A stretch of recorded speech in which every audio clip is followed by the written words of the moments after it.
let's dig a little more into that illiquid question, especially for estates, because what an inheritance situation can look like, as we know, it's as varied as there are families out there, and which Hmm. assets, what's worth what, how do you want to value it, what's the personal affect different kids or inheritors have towards something.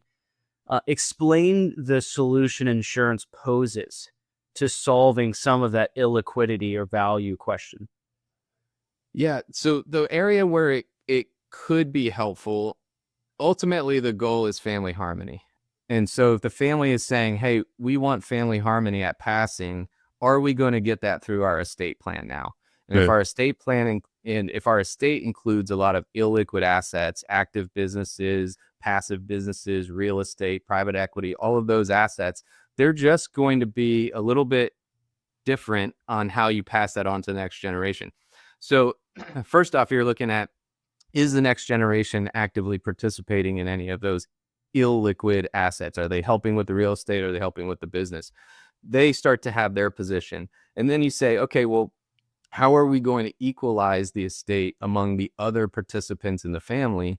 Because not everybody's going to want real estate, and everybody's going to want private equity holdings. And certainly people aren't going to want an inactive family member participating in the active business. So that's where having liquidity can help with saying, hey, we're going to use that to equalize some of these opportunities, and we're going to prevent ourselves from being forced to liquidate illiquid assets for the sake of creating equality as we define it. Yeah. Yeah, there's that makes me think of how very often when someone's asking me, do you think I've kind of got my estate sorted enough? Because that family harmony is such a good little phrase. The It's family harmony. so true. And if I'm asking someone like, what is your confidence level that when you pass, things are set up to preserve the harmony and the peace in your family?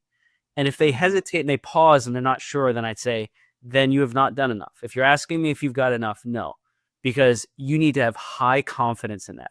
Maybe you even got the right estate documents in place, but you didn't articulate something to the family. You didn't have the sit down, or there's a gap and there's this liquidity issue where you're not sure if, like, there's plenty there for everybody. Everyone's going to be happy, right?